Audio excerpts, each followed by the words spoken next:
जरा सोचिए, एक गैराज से शुरू होकर देखते ही देखते दुनिया का सबसे बड़ा एम्पायर खड़ा कर देना।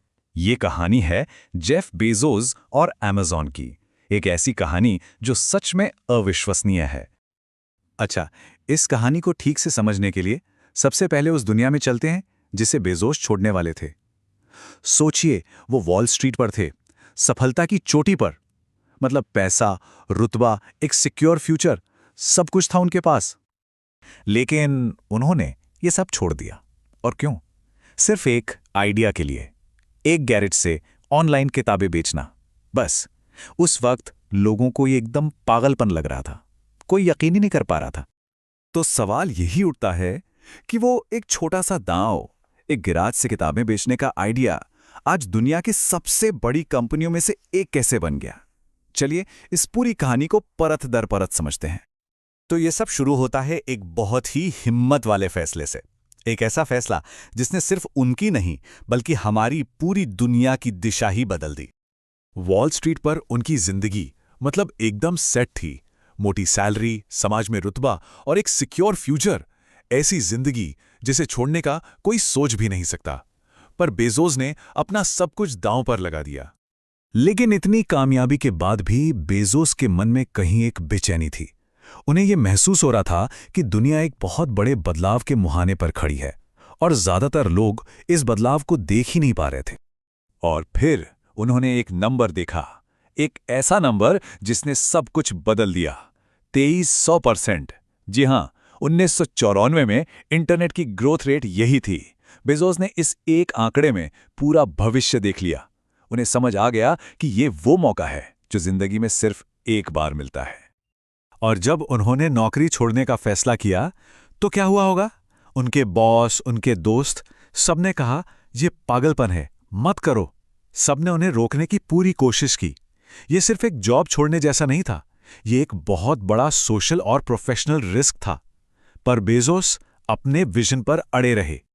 और बस यहीं से कहानी न्यूयॉर्क की चमक धमक वाली इमारतों से निकलकर सिएटल के एक बिल्कुल सादे से गैरेज में पहुंच जाती है, वो जगह जहां अमेज़न का जन्म हुआ। देखिए, ये कोई रातों रात मिली कामयाबी की कहानी नहीं है, बिल्कुल नहीं। शुरुआती कुछ साल तो बहुत ही मुश्किल थे। 1995 में Amazon.com लॉन्च तो हो गया, लेकिन ऑर्डर्स बहुत कम थे, पैसे की तंगी थी और कंपटीशन लगातार बढ़ रहा था। बेजोस खुद बताते हैं कि वो जमीन पर घुटनों के बल बैठकर ऑर्डर पैक करते थे। सोचिए, कोई बड़ी टीम नहीं, कोई फैंसी ऑफिस नहीं, बस वो खुद थे जो जमीन पर बैठकर कस्टमर्स के लिए किताबें पैक कर रहे थे। ये दिखाता है कि उनका जुनून और मेहनत किस लेवल की थी। धीरे धीरे लेकिन लगातार Amazon ने अपनी पकड़ बनानी शुरू कर दी और फिर कंपनी ने एक ऐसी उड़ान भरी जिसने सच में पूरी दुनिया को हैरान करके रख दिया।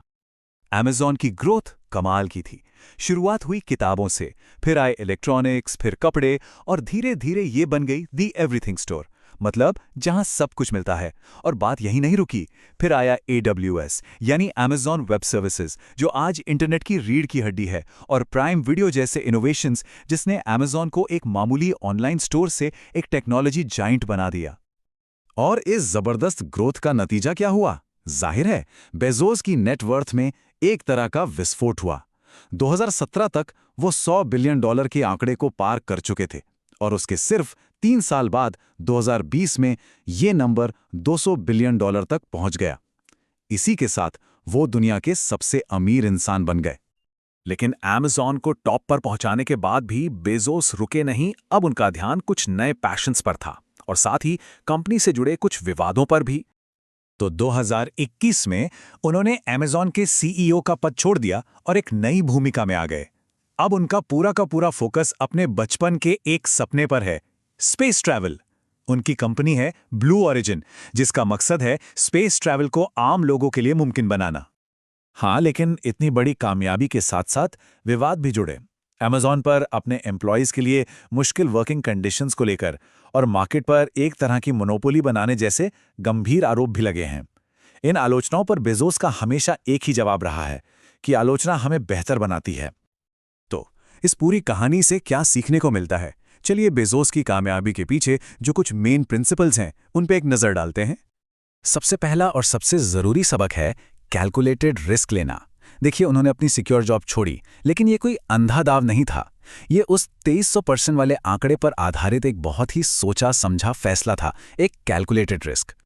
दूसरा सबक, हमेशा लॉन्ग टर्म सोचें। ये जानना बहुत जरूरी है कि अमेज़न ने कई सालों तक कोई प्रॉफिट नहीं कमाया।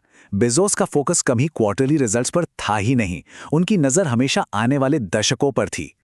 तीसरा, और ये शायद अमेज़न का सबसे फेमस प्रिंसिपल है, कस्टमर ऑब्सेशन, यानी ग्राहक के लिए जुनून। बेजोस का हमेशा से मानना था कि अगर कस्टमर खुश है तो बाकी सब कुछ अपने आप ठीक हो जाएगा। कंपनी का हर फैसला बस इसी एक बात को ध्यान में रखकर लिया जाता था। चौथा सबक है, सीखना कभी बंद नहीं करना। कामयाबी की चोटी पर पहुंचने के बाद भी बेजोस ने सीखना नहीं छोड़ा। लगातार पढ़ना, नई नई चीजें समझना, यही वो आदत है जो उन्हें और अमेज़न को हमेशा मार्केट से एक कदम आगे रखती है। और आखिरी सबक, जो शायद सबसे जरूरी है, वो है असफलता को अपनाना। अमेज़न के ना जाने कितने आइडियाज और प्रोडक्ट्स बुरी तरह फेल हुए, लेकिन बेजोस के लिए हर फेलियर सीखने और आगे बढ़ने का एक मौका था। तो जेफ बेजोस की कहानी एक गैरेज में लिए गए एक बड़े दांव से शुरू हुई थी। ये कहानी अपने पीछे एक सवाल छोड़ जाती है कि एक सोचा समझा जोखिम, एक बड़ा आइडिया और एक लॉन्ग टर्म विजन मिलकर क्या कुछ नहीं कर सकते।